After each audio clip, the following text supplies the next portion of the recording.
ছাড়া থাকতেও পারি না। যেখানে বেশি ভালোবাসা থাকে সেখানে রাগ অভিমানও থাকে, তার মধ্যে তার ভালোবাসার মানুষ আছে কাছে। সো বান্ধবীদের জন্য একটু কম সময় থাকবে, খুব স্বাভাবিক। যাই হোক, আজকে ভাবি, বান্ধবী, ননদ সবাই একসাথে বের হয়েছি। আর আজকে এত সুন্দর কমফোর্টেবল একটা গাউন পরেছি। এই গাউনটাকে বাটারফ্লাই গাউনও বলতে পারেন, কারণ এই ড্রেসের বুকে খুব সুন্দর সিকুয়েন্সের কাজ করা রয়েছে। তাছাড়াও পার্পেল কালার কার না পছন্দ বলেন তো? এইটা পরলে যে কাউকে ভালো লাগবে। আর দেখতেই পাচ্ছেন আমাকেও ভীষণ সুন্দর লাগছিল। এত সুন্দর এই গাউনটা আপনারা পেয়ে যাচ্ছেন butterfly boost Sumaiya Facebook page থেকে। পেজটা ভিডিও ডেসক্রিপশনে রয়েছে। আজকে যেহেতু সব বান্ধবীদের সাথে ঘুরতে বের হয়েছি, সো যে যার মতো কমফোর্টেবল ড্রেস পরে এসেছি। আমাদের মধ্যে 2 দিন পর পর রাগ অভিমান হওয়ার কারণ হলো একে অপরের কাছ থেকে আমরা অনেক বেশি আশা করি, কিন্তু দুইজনই দুই জীবনে অনেক বেশি ব্যস্ত। এটাও আমাদের মাথায় রাখতে হবে। তো যখন তার মন খারাপ হয় তখন সে আমাকে পায় না, আর যখন আমার মন খারাপ হয় তখন আমি তাকে পাই না। এইটাই আসল কারণ। আর যখনই আমরা সুযোগ পাই দেখা করার তখন তো মিস করি না, বরং একসাথে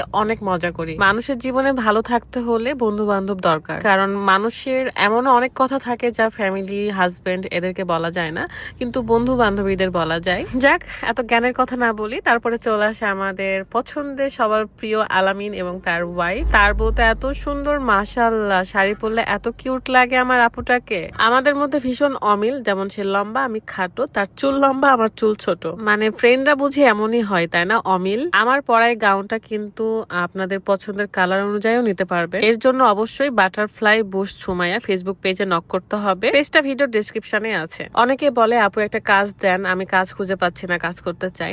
মজার ব্যাপার কি জানেন, আমরা এখানে যখন ছিলাম, এখানে আমাদের বয়সেরই একটা মেয়ে বোরখা পরে বালতিতে করে এই ফুলগুলো বিক্রি করছিল। এন্ড আমিও ফুল নেই, বাট আমার কাছে মনে হলো তাকে একটু সাহায্য করা উচিত।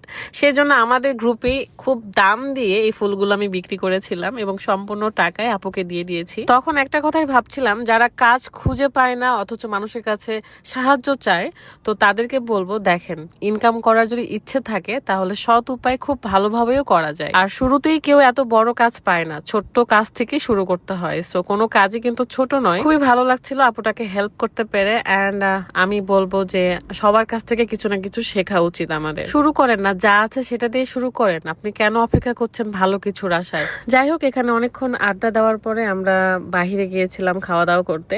অনেক কিছুই খাওয়া দাওয়া করছি বাইরে, বাট আমরা এখানে বেশিক্ষণ থাকতে পারি নাই, কারণ অন্ধকার হয়ে গিয়েছিল। আর আমাদের পছন্দের ক্যামেরাম্যান সন্দীপ ভাই, সে তো খুবই ভালো ফটোগ্রাফি করে, এমন ভিডিও করে দেয়। সে রাজশাহীতে একটা ফেমাস পার্সন বলতে গেলে। অনেকদিন পর গল্প কথায় ফুচকা খেতে গিয়েছিলাম, এন্ড মনে পড়েছিল সে আগের কথা। ফুচকা মানে আমরা রাজশাহী নিউ মার্কেটে এই গল্প কথায় আসতাম, এবং অনেকদিন পর আমরা খুব ভালো সময় কাটিয়েছি এন্ড খুব ভালো লাগছিল। আজকের দিনটা স্পেশাল আমার জন্য। তারপর আর কি, সব কাজ শেষ করে বাড়ির বউ বাড়িতে চলে আসছি। এন্ড বাড়িতে এসেও আমার ন্যাকামি শেষ হয়নি, কারণ ড্রেসটা এত বেশি সুন্দর, আমার কাছে খুবই ভালো লেগেছে। এন্ড এটা আমি একটু পর পরে আয়নাতে ধরছিলাম, দেখছিলাম। যাই হোক, ভালো থাকবেন সবাই, বিদায় নিচ্ছি, আল্লাহ।